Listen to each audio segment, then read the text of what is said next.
impress upon a non-believer to accept the Holy Quran believes into the entire system of the universe, the faith of the people, and by ending it with Khatmul Mursalin. If I am not wrong in my question. Do you understand? The question posed by the brother was that the Hindus, they don't themselves read the Gita. They don't know much about their own holy scriptures. They only know about Krishna, etc. So how do we do dawah with them? What we have to tell them? That you have to ask them, as the Quran says, "Ta'alaw ila kalmatin sawa'in bainana bainakum," that come to common terms as between us and you. Which is the first term? Allah na'budu illallah, that we worship none but Allah.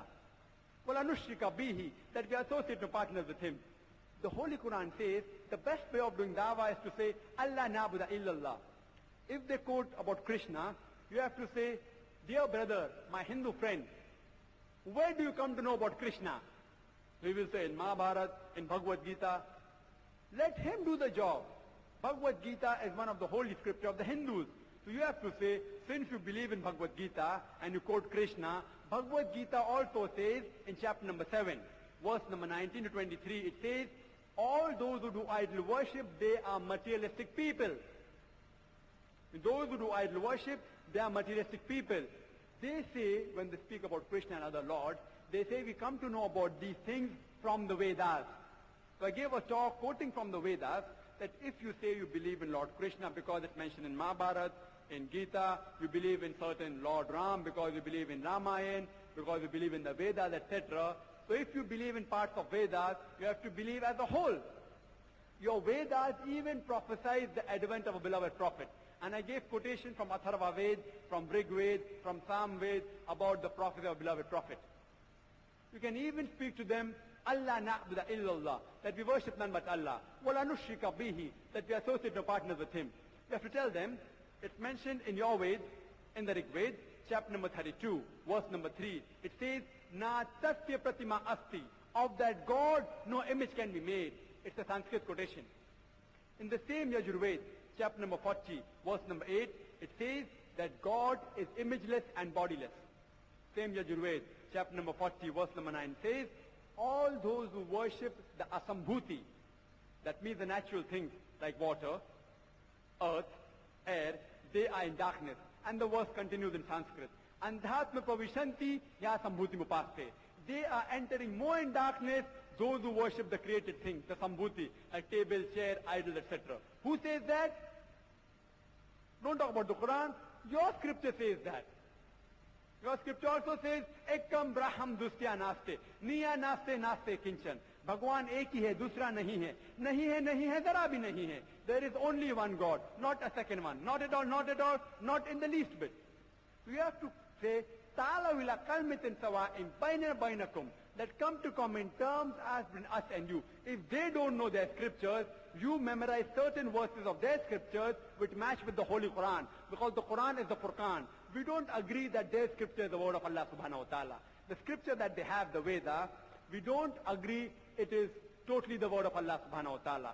By name, we know 4 revelations. The Torah, the Zabur, the Injil and the Furqan. But the Holy Quran also says in other places, in Surah Ra'd, chapter number 13, verse number 38, it says that we have sent a revelation to every nation. Several revelations were sent down. By name we know 4. So Veda, if a Hindu asks, is it a revelation of God Almighty? I say, I don't know. It may be. But even if it is a revelation of God Almighty, it was only meant for that time. Today you have to believe in last and final revelation, that is the Holy Quran, not in a revelation which was time-bound. Even if it was, I can't say for sure. I'm not saying it's the word of God.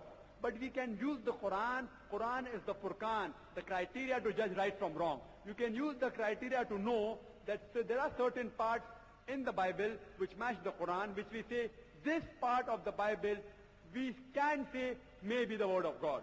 This part of the Veda which says that Ya ek it mushtihi, there is only one God, worship Him alone.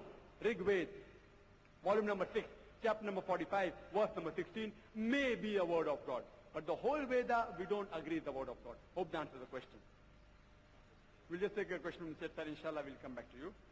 The question is, now that you have tried to prove the advent of Prophet Muhammad through some of certain Eastern religious scriptures, can we presume that the majority people of India are people of the book? If yes, can we marry them without converting them? The right word is reversion, as I said, as this is allowed in respect of the people of the book. The meaning of the people of the book, Ahle Kitab means people of the book. One of the meaning of Kitab is also revelation, people of the revelation. Ahle Kitab means people of the revelation. In that way, even the Muslims are Ahle Kitab. But when the Quran speaks about Ahle Kitab, it is particularly referring to the people of the law and the gospel, the people of the Torah and the Injil, referring to Jews and Christians. So whenever Quran gives a reference, we have to read in context. When Quran says Ahle Kitab, it refers to no one but Jews and Christians. It does not refer to Muslims. When Quran says, Ya Ahle Kitab, wala taqulu salasa, O people of the book, don't say Trinity. To Muslims say Trinity.